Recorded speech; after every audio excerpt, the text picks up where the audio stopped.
आज पाकिस्तान तहरीक इंसाफ के लिए इमरान खान साहब के लिए बड़ा ही अहम दिन है। पाकिस्तान तहरीक इंसाफ के कैंप से अंदर की खबरें, कुछ कबूतर खबरें लेकर आया है, अच्छा नहीं है। एक खातून है वो पीटीआई के अंदर पावर प्लेयर का काम कर रही हैं। एक खातून एंकर के खिलाफ पूरा एक महाज खड़ा कर दिया गया है। पाकिस्तान तहरीक इंसाफ के पीपी 76 से एक उम्मीदवार थे, बैरून मुल्क थे। जब इस्लामाबाद वापस आए तो वहां से ये गायब हो गए। पार्टी टिकट करोड़ों रुपए में फरोख्त किए जा रहे हैं। आज एक टिकट की कीमत 4 करोड़ रुपए है। अस्सलाम वालेकुम नाज़रीन, मैं हूं मंसूर अली खान। अपने डिजिटल चैनल के ऊपर आपको खुश आमदीद कहूंगा। नाज़रीन, आज पाकिस्तान तहरीक इंसाफ के लिए, इमरान खान साहब के लिए, पाकिस्तान तहरीक इंसाफ के वोटर्स के लिए बड़ा ही अहम दिन है, बहुत इंपॉर्टेंट दिन है आज का। इसके बारे में डिटेल से ज़रा भी मैं थोड़ी देर में बात करूंगा। साथ ही साथ पाकिस्तान तहरीक इंसाफ के कैंप से कुछ खबरें मिली हैं, अंदर की खबरें, कुछ कबूतर खबरें लेकर आया है। क्या हो रहा है पार्टी के अंदर, कुछ इसके बारे में भी बात करेंगे। अच्छा नहीं है, चले मैं थोड़ा सा हिंट दे देता हूँ शुरू में कि अच्छा नहीं है और हो क्या रहा है और कौन सी एक खातून है जो एक्चुअली इस वक्त पावर प्लेयर का काम कर रही हैं। ये कौन सी खातून है, वो पीटीआई के अंदर क्या कर रही हैं, इसकी सारी डिटेल जो है थोड़ी देर में आपके साथ शेयर करेंगे। और भी कुछ बड़ी इंटरेस्टिंग खबरें हैं, लेकिन साथ ही साथ पाकिस्तान तहरीक इंसाफ की जानिब से एक खातून एंकर के खिलाफ पूरा एक महाज खड़ा कर दिया गया है। और वो मामला क्या है, कुछ उसके बारे में बात करते हैं। लेकिन सबसे पहले आपसे रिक्वेस्ट है कि चैनल को सब्सक्राइब ज़रूर कीजिए। अगर आपने अभी तक सब्सक्राइब नहीं किया हुआ, आपकी सब्सक्रिप्शन की बड़ी अशद ज़रूरत है, क्योंकि 1 मिलियन सब्सक्राइबर्स के टारगेट के बड़े करीब हम पहुंच चुके हैं और इंशाल्लाह जल्द ही इस टारगेट को हम ज़रूर अचीव करेंगे आपकी मदद से। अगर आपको वीडियो पसंद आए उसे लाइक और शेयर ज़रूर कीजिएगा। और कॉमेंट सेक्शन में, ये जो नीचे कॉमेंट सेक्शन है, इसमें कॉमेंट आपने ज़रूर करना है ताकि हमें आपका फीडबैक भी जो है वो मिलता रहे। अच्छा जी, खबरें बहुत ज़्यादा हैं तो मैं तेज़ी से इस पर इनको कवर करता हूँ जल्दी।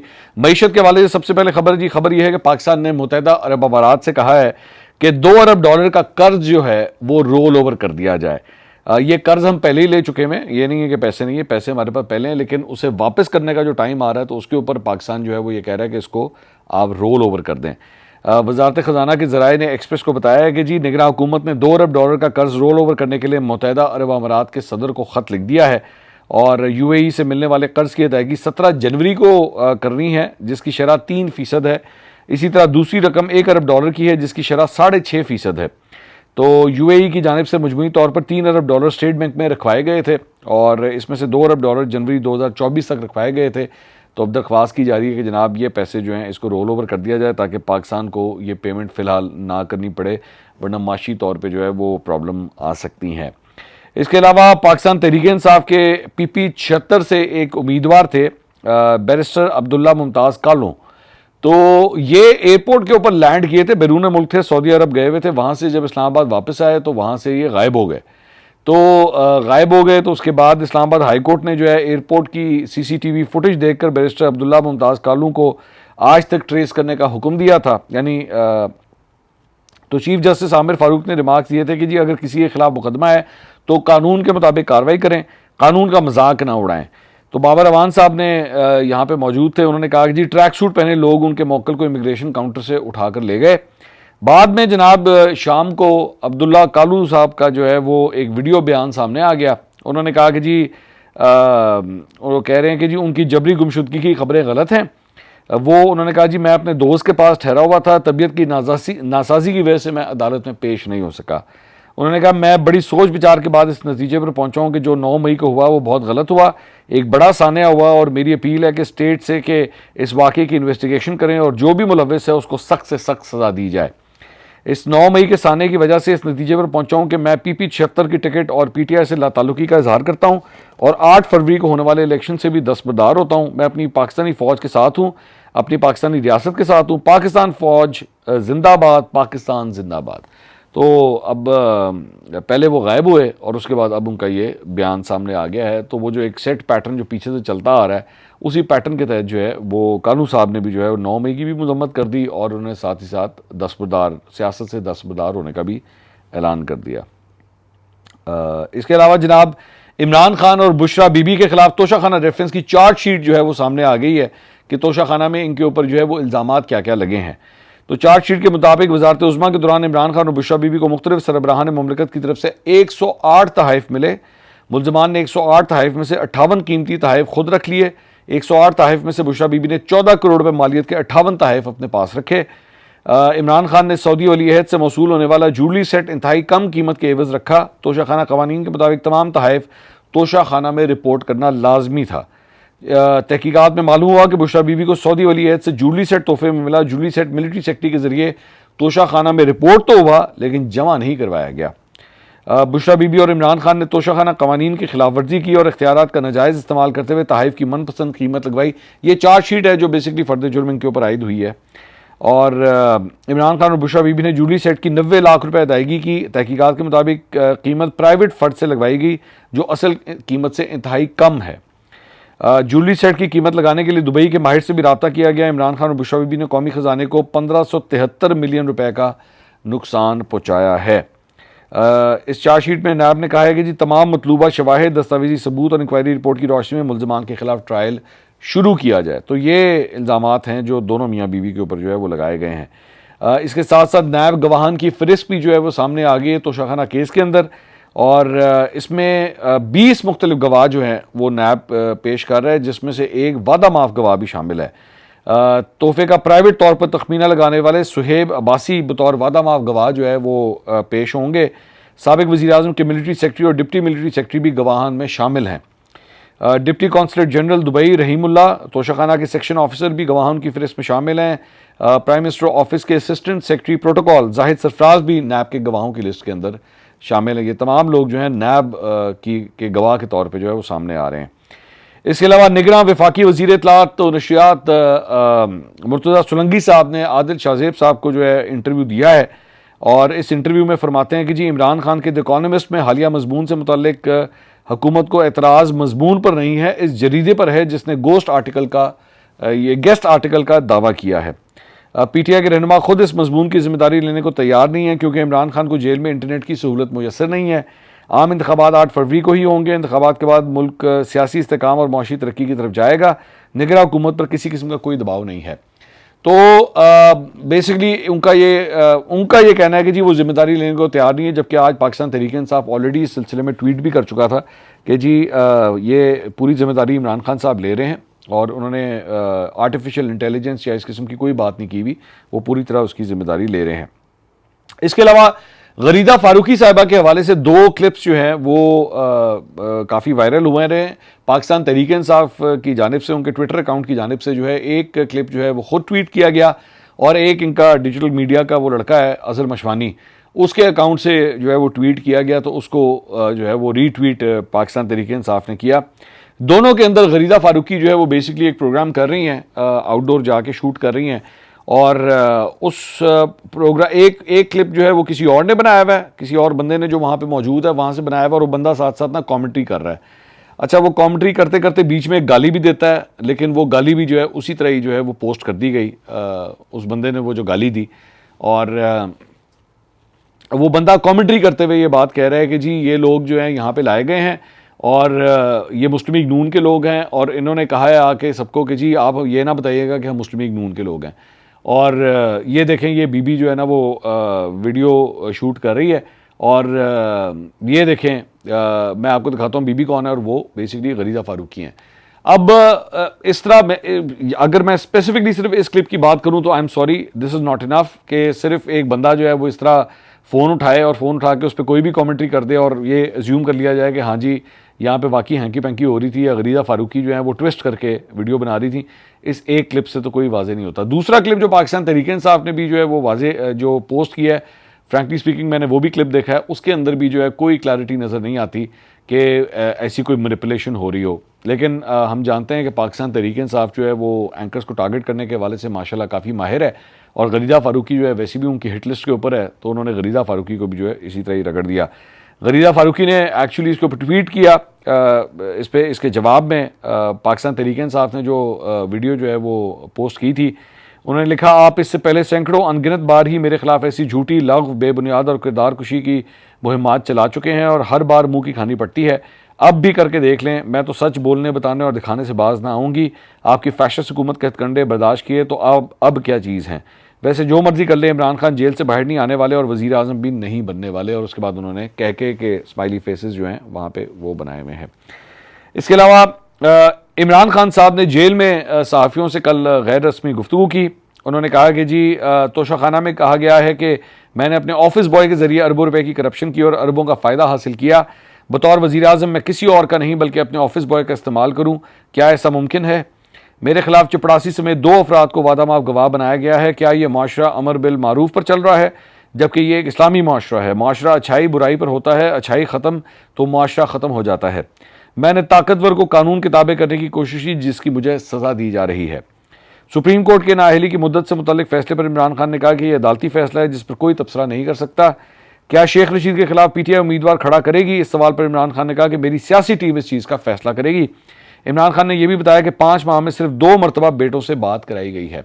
अच्छा, ये जो ये फरमा रहे हैं ना सियासी टीम, चले मैं आपको इस सिलसिले में एक खबर दे देता हूँ, और वो खबर ये है कि इस वक्त पार्टी की जो टिकटें हैं, क्योंकि वो टिकटों का स्टेज जो है बड़ा करीब आया हुआ है इस वक्त, बहुत ज़्यादा, मैं ओवरऑल आपको जो तमाम सियासी जमातें उस हवाले से मैं आपको बता दूँ, बड़ी लॉबिंग हो रही है, सिफारिशें चल रही हैं, पर्चियाँ चल रही हैं कि जनाब ये टिकट जो है वो मुझे मिलना चाहिए, टिकट उसे मिलना चाहिए। मुस्लिम लीग नून जो है उसको अभी तक टिकट अनाउंस कर देने थे, लेकिन उन्होंने भी अभी तक टिकट जो है वो अनाउंस नहीं किए, वे लास्ट मिनट तक जो है वो उसको स्ट्रेच करके लेके जा रहे हैं। बलूचिस्तान के सिर्फ टिकट जो है उन्होंने अनाउंस किए हैं, लेकिन पंजाब जो है एक्चुअली जिसे उनका गढ़ कंसिडर किया जाता है, उसके टिकट्स उन्होंने अभी तक जो है अनाउंस नहीं किए। मैं ज़रा पहले मुस्लिम लीग नून के बारे में बात करता हूँ, फिर पीटीआई के ऊपर आता हूँ। मुस्लिम लीग नून के हवाले से एक जो पॉइंट है वो है इस्तेकाम पाकिस्तान पार्टी के हवाले से कि इस्तेकाम पाकिस्तान पार्टी के साथ जो है वो अलायंस होने जा रहा है। अच्छा, सीट एडजस्टमेंट जो है वो कुछ जगहों के ऊपर वो लोग कुछ सीटों के ऊपर कर रहे हैं, लेकिन हैरानकुन बात यह है कि लाहौर शहर जो मुस्लिम लीग नून का एक ज़माने में गढ़ समझा जाता था, 14 सीटें हैं नेशनल असेंबली की, और 14 की 14 सीटें जो हैं वो एक ऐसा वक्त था कि इसमें किसी किस्म की कोई सीट एडजस्टमेंट की ज़रूरत नहीं होती थी। ऑलवेज यही ख्याल था कि जी नून लीग जो है इस पर क्लीन स्वीप करेगी। लेकिन आज सूरत हाल ये है कि एक सीट जो है वो कहा जा रहा है ओन चौधरी को देंगे, एक सीट जो है वो अलीम खान को देंगे, तो 2 सीटें तो आपने ऑटोमेटिकली जो है वो अगलों के हवाले कर देनी है। तो ये कोई अच्छा साइन नहीं होता एक जमात के लिए। उसके बाद नीचे जहांगीर तरीन साहब का साउथ के अंदर उनका भी इशू है, उनके लिए भी किया जा रहा है, और भी चंद रहनुमाओं के लिए जो है वो गुलाम सरवर साहब के लिए भी जो है वो नून लीग स्पेस बना रही है। अब इस सारी चीज़ का मतलब है कि नून लीग खुद इस जगह पे स्टैंड करने के काबिल नहीं है, जिसकी वजह से उन्हें एक इत्तेहादी के सामने जो है वो घुटने टेकने पड़ रहे हैं। तो इसलिए अच्छा, फिर अंदर से प्रेशर भी है।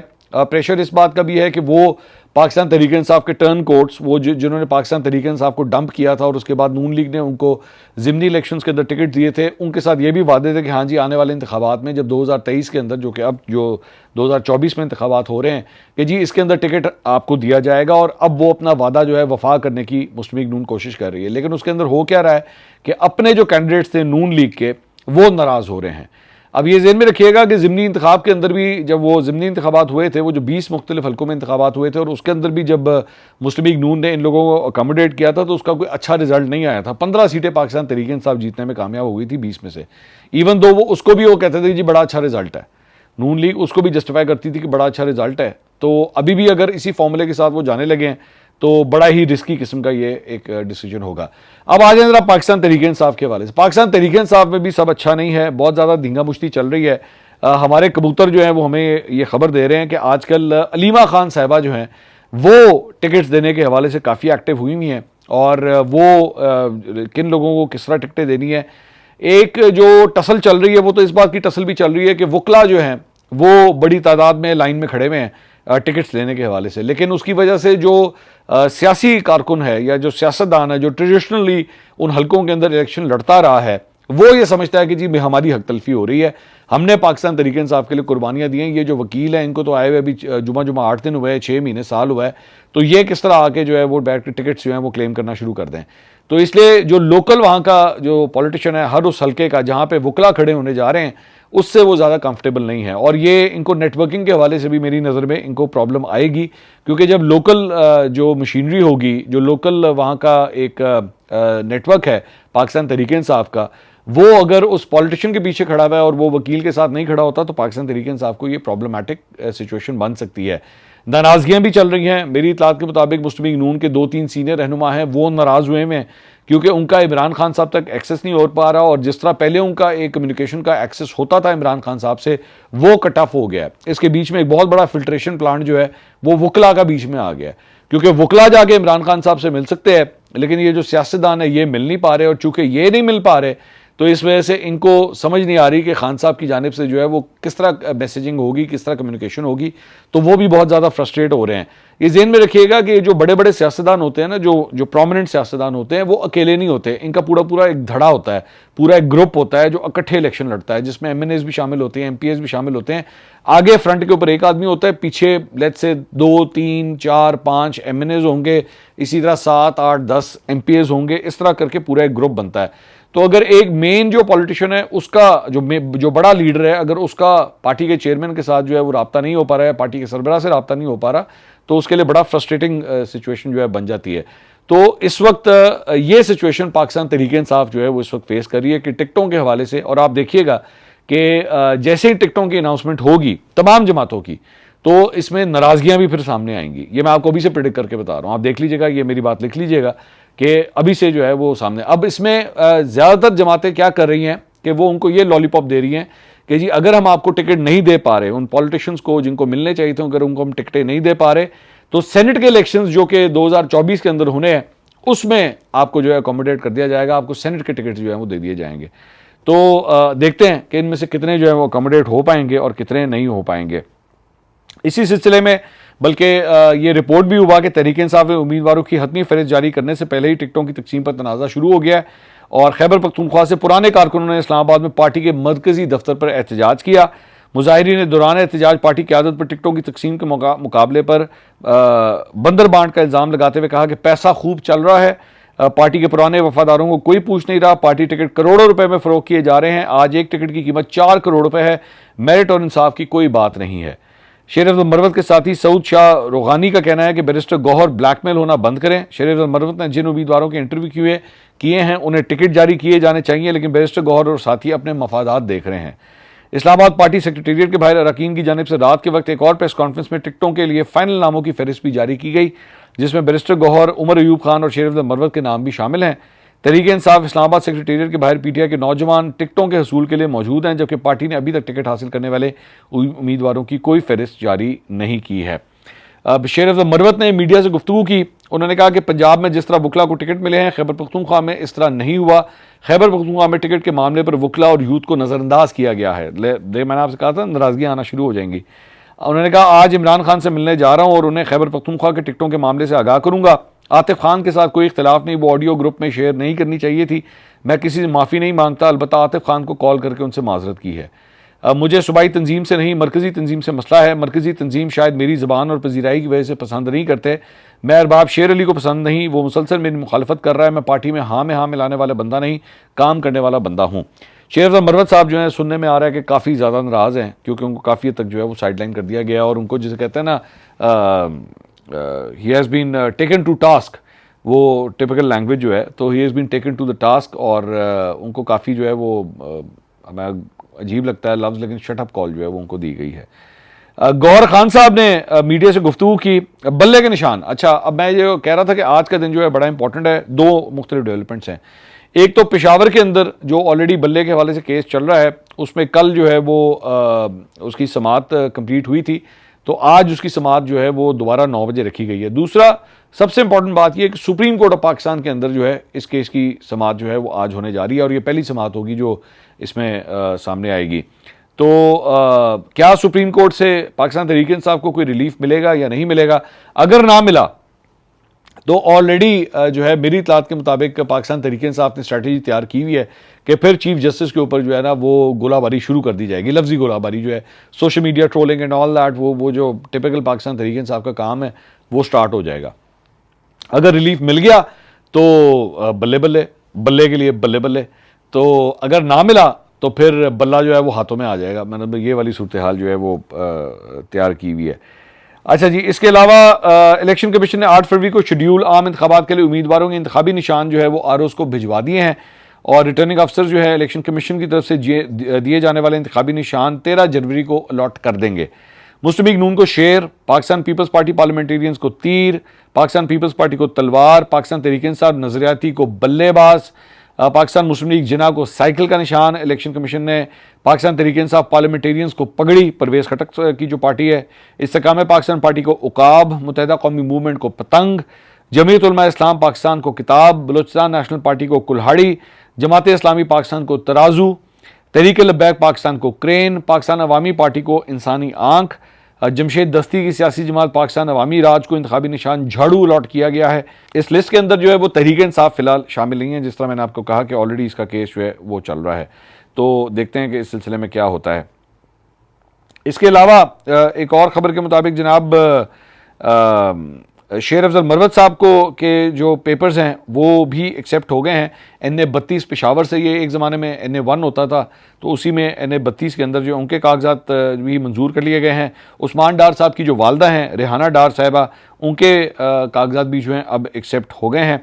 फिरदौस शमीम नकवी साहब के ख़िलाफ़ जो है उनके पेपर्स एक्सेप्ट हुए थे, उसके खिलाफ अपील की गई थी, वो अपील रिजेक्ट हो गई है। तो फिरदौस शमीम नकवी साहब के पेपर्स जो हैं अभी भी उसी तरह ही एक्सेप्टेड हैं। साबिक वज़ीर आला बलूचिस्तान सरदार सनाउल्लाह ज़हरी के खिलाफ अपील खारिज करते हुए उन्हें इलेक्शन लड़ने की इजाज़त दे दी गई है। सरदार अख्तर मेंगल साहब, इनके पेपर्स रिजेक्ट हो गए थे, इनको भी इलेक्शन लड़ने की जो है वो इजाज़त दे दी गई है। इसके अलावा मुस्लिम लीग नून और MQM के दरमियान जो है वो सीट एडजस्टमेंट उधर भी तय पा गई है। NA-242 जो है, जहाँ से मुस्तफ़ा कमाल को टिकट दिया गया था और उन्होंने MQM से इलेक्शन लड़ना था, वो MQM जो है वो पसपा हो गई है और शहबाज शरीफ साहब के लिए मैदान जो है वो खाली छोड़ दिया जाएगा। मोस्ट प्रॉब्ली ये जो डील हुई होगी वो यही होगी कि अगर शहबाज शरीफ साहब यहाँ से जीत गए तो वो अपनी सीट जो है वेकेंट कर देंगे बाद में, और ज़िमनी इंतखाब के अंदर फिर मुस्तफ़ा कमाल साहब जो है शायद इलेक्शन दोबारा लड़ सकें। इसमें कहा गया है कि जी मुस्लिम लीग नून ने कराची में कौमी असम्बली की 5 और सूबाई असम्बली की 11 नशिस्तों पर उम्मीदवार अपने खड़े करने हैं और मुस्लिम लीग नून मलीर के हल्के NA-229-230 पर अपने उम्मीदवार खड़े करेगी। 229-230 की 5 सूबाई नशिस्तों पर भी वो अपने उम्मीदवार खड़े करेगी। NA-231 की कौमी और सूबाई नशिस्त पर MQM जो है अपना उम्मीदवार खड़ा करेगी और मुस्लिम लीग नून ज़िला जनूबी के हल्का NA-239 पर भी अपना उम्मीदवार खड़ा करेगी। तो जो डील जो है वो बड़ी देर की आपस में चल रही थी, वो डील जो है अब पूरी हो गई है। तो बड़ा इंपॉर्टेंट दिन है आज बल्ले के हवाले से, देखते हैं कि क्या डेवलपमेंट होती है। अगली वीडियो में आपसे दोबारा मुलाकात होगी। अल्लाह हाफ़िज़।